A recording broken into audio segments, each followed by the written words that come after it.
Selamat pagi, selamat siang, selamat sore, dan selamat malam. Silahkan Anda pilih sesuai kapan Anda menonton tayangan ini. Tayangan ini akan memuat berita yang ada di dalam negeri.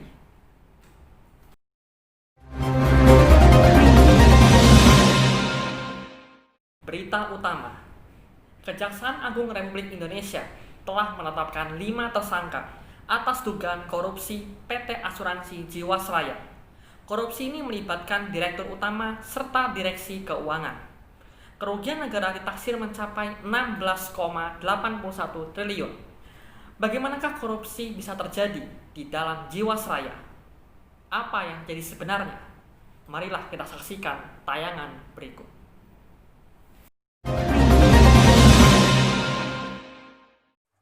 Nama saya Yasmin Sri Dewi Farzana dari kelas A Logistik Kelautan dengan NIM 2005809. Halo, Assalamualaikum. Perkenalkan, nama saya Muhammad Dani Andrean dari kelas LKA. Visi dan misi PT Asuransi Jiwasraya. Visi, menjadi perusahaan asuransi jiwa yang sehat dan tangguh. Misi, menjalankan usaha asuransi jiwa dengan orientasi pelanggan, menyediakan kanal distribusi yang luas, berbasis IT dengan didukung SDM yang profesional. 3. Menciptakan nilai bagi shareholder dan stakeholder lainnya. Menjalankan usaha yang sustainable dengan menjunjung tinggi nilai-nilai tata kelola perusahaan yang baik. Sejarah PT Asuransi Jiwasraya. Pada 31 Desember 1859, didirikan Nederlands Indisch Levensverzekering en Levensmaatschappij 1859. Perusahaan asuransi jiwa yang pertama kali ada di Indonesia didirikan dengan akta notaris William Henry Hercules nomor 185.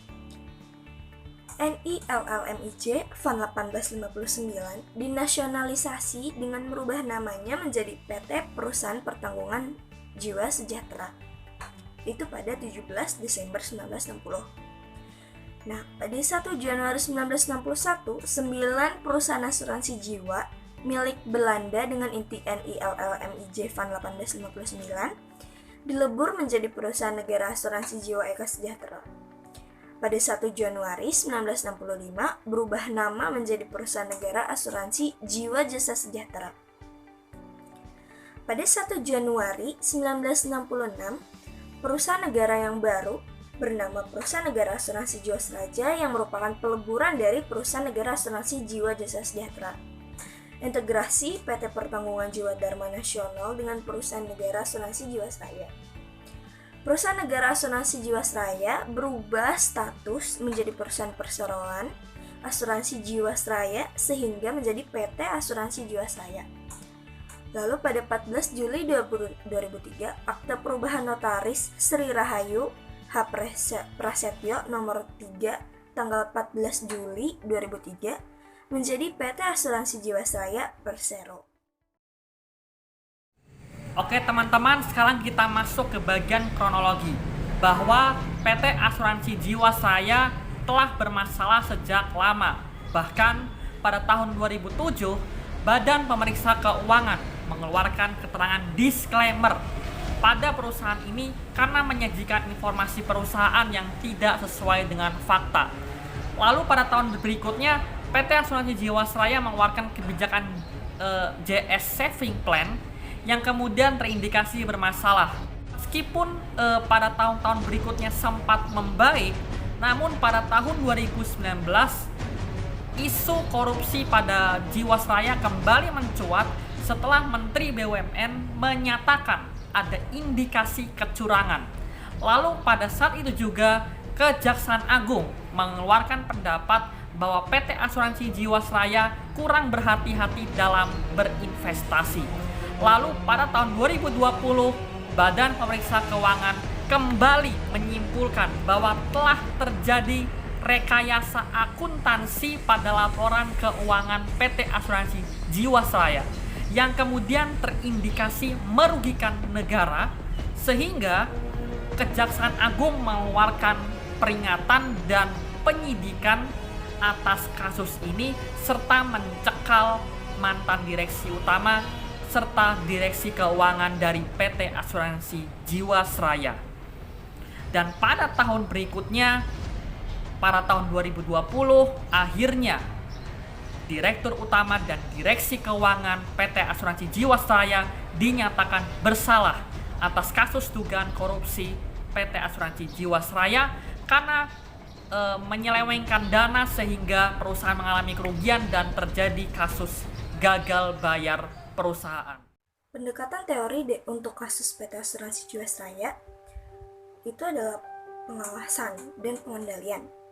Pengawasan adalah proses untuk memastikan bahwa segala aktivitas yang terlaksana sesuai dengan apa yang telah direncanakan. Pengendalian adalah suatu fungsi yang positif dalam menghindarkan dan memperkecil penyimpangan-penyimpangan dari sasaran-sasaran atau target yang direncanakan. Dalam kasus Jiwasraya ini, asas-asas pengendalian dan pengawasan yang dikemukakan oleh Harold Combs dan Cyril Odom tidak dilakukan secara benar, bahkan mungkin tidak dilakukan sama sekali. Kasus ini kecil kemungkinannya terjadi bila menggunakan metode-metode pengendalian. Yang pertama, pengendalian pratindakan yang memastikan bahwa sebelum suatu tindakan diambil, sumber daya, manusia, dan keuangan yang diperlukan telah dianggarkan. Yang kedua, pengendalian kemudi yang dirancang untuk mendeteksi penyimpangan-penyimpangan dari standar atau tujuan tertentu dan memungkinkan tindakan perbaikan diambil sebelum suatu urutan tertentu dirampungkan.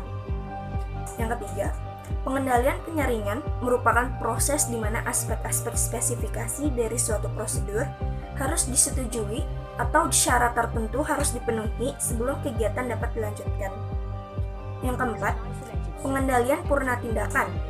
Pengendalian purna tindakan mengukur hasil-hasil dari suatu tindakan yang telah dirampungkan. William H. Newman mengemukakan 5 jenis pendekatan sistem pengawasan. Yang pertama, merumuskan hasil yang diinginkan. Yang kedua, menetapkan penunjuk hasil dengan cara pengukuran masukan, hasil-hasil pada tahap-tahap permulaan, gejala-gejala, dan perubahan dalam kondisi yang diasumsikan. Yang ketiga, menetapkan standar penunjuk dan hasil. Yang keempat, menetapkan jaringan informasi dan umpan balik. Dan yang kelima, menilai informasi dan mengambil tindakan koreksi. Sekian, terima kasih penjelasan dari saya. Wassalamualaikum warahmatullahi wabarakatuh. Dapat ditarik kesimpulan bahwa peran pengawasan serta pengendalian dari komisaris sangatlah dibutuhkan untuk mengawasi kinerja para direktur perusahaan sehingga perusahaan bisa berjalan dengan baik. Sekian presentasi dari kelompok kami. Kurang lebihnya mohon maaf. Wassalamualaikum warahmatullahi wabarakatuh. Demikian liputan kami mengenai kasus korupsi PT Asuransi Jiwasraya yang melibatkan Direktur Utama serta Direksi Keuangan. Saya Muhammad Dhani Andrian selaku presenter pamit undur diri. Kurang lebihnya mohon maaf dan sampai jumpa.